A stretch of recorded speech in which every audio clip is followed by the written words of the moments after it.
my Bingbing. This is it. You are my answered prayer to God. You are a blessing and a gift that God gave to me.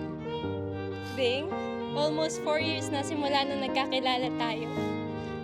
At palagi ko sinasabi sa'yo, kung natuloy ako mag-nursing 3 years ago, baka wala tayo dito ngayon. Kaya Lord, thank you po sa mga plano niyo.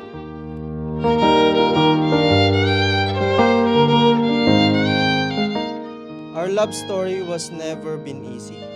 There were a lot of struggles and problems in our relationship, but because our faith in God, we managed to get through all of those problems.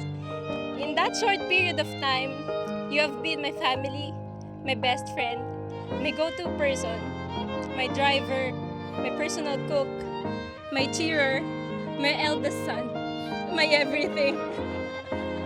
For the past years, ang dami mo na pinagbago. May it be as an individual person or as the other half of our relationship. Ibang-iba na yung king na nakilala ka noon sa king na kaharap ko ngayon. At hindi na ako makapaghintay sa kung anong king pa ang makikita ko sa hinaharap. I promise you to be more patient every time arguments come to us. I will be there to pray and to comfort you every time life is getting hard. I will take care of you and be your 24/7 doctor when you feel unwell. I promise you to support you and help you achieve your dream in life.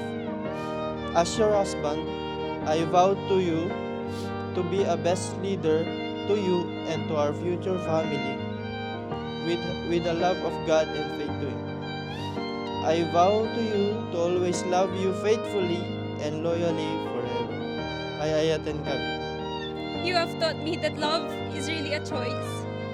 Na kahit ano man mangyari at kahit anong dumating, ang araw na hindi na natin 100% gusto ang isa't isa, ang araw na ayaw kita makita o ayaw mo makasama, ang araw na ayaw ko sa ugali mo, ayaw mo maintindihan ng topak ko, ang araw na hindi ko gusto ang luto mo, ayaw mo sabayan trip ko sa food. At the end of the day, ikaw at ikaw pa rin palagi kong pipiliin. As my inside joke will always be, I ask God to give me a husband. Pero sinubukan muna niya ako maging nanay sa'yo. To my boy, most of the time, and my man in other aspect of life. This is it. Hindi mo na kailangan i-message ng mahal or bing, bye na po ako. Because from tonight till the end, we will now be each other's home. Mahal na mahal kita, my bing.